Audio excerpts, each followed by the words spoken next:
दोस्तों welcome to my YouTube channel exam अध्ययन। अनुच्छेद 22 देख रहे हैं, कुछ दशा में गिरफ्तारी और निरोध से संरक्षण। इसमें व्यक्ति की स्वतंत्रता और सुरक्षा के बारे में बताता है, जिन्हें गिरफ्तार या नज़रअंदाज किया जाता है।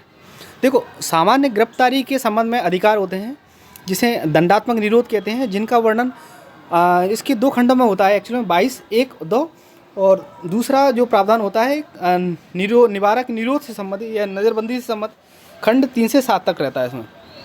तो 22(1) और 2 के अंतर्गत बात करते हैं तो यहाँ पे गिरफ्तारी के कारणों की सूचना का अधिकार, यानी बिना किसी कारण से पुलिस किसी व्यक्ति को गिरफ्तार नहीं कर सकती, उसका कोई कारण बताना पड़ेगा भाई किस कारण से आपको गिरफ्तार किया जाए।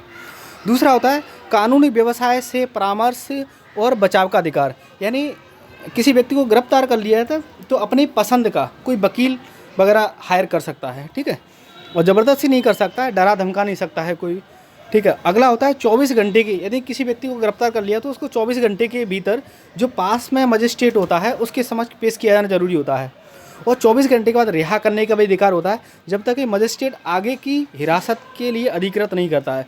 ये जो सुरक्षा उपाय ऊपर के 4 जो उपाय दिए हैं अनुच्छेद 22(1) और 2 में, ये केवल भारतीय नागरिकों के लिए यानी विदेशी शत्रु के लिए उपलब्ध नहीं होते हैं ये।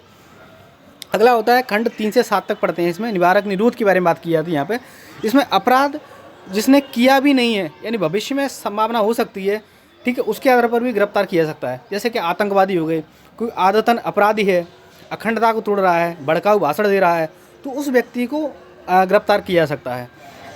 इसमें निवारक निरोध विधि के अधीन खंड 3 से 7 तक बात की जाती है। जैसे इसमें कुछ प्रावधान है, जैसे सामान्य अधिकार लागू नहीं होते हैं, जैसे कुछ 24 घंटे में पेश करना है, वकील की सलाह वगैरह, ये सब इसमें लागू नहीं होते हैं। अगला नज़रबंदी की अवधि, यानी ऐसी हिरासत अधिकतम 3 माह तक रह सकती है। यदि इससे ज़्यादा के लिए होना है तो इसमें सलाहकार बोर्ड की अनुमति लेनी जरूरी होती है, जिसमें कि हाईकोर्ट का एक जो न्यायाधीश जज होता है वो भी शामिल होता है इसमें। अगला होता है निरोध के अधिकारों के बारे में सूचित किए जाने का अधिकार। निरोध आदेश के विरुद्ध आवेदन करने का अधिकार होता है। अधिकतम अवधि का निर्धारण संसद के द्वारा किया जाता है, ठीक है, और संसद इसकी अवधि बढ़ा सकती है। इससे संबंधित कुछ एक्ट हैं, जैसे कि बात करें NSA जो लगता है 1980 में, राष्ट्रीय सुरक्षा अधिनियम, इसमें 12 माह तक मतलब गिरफ्तारी हो सकती है।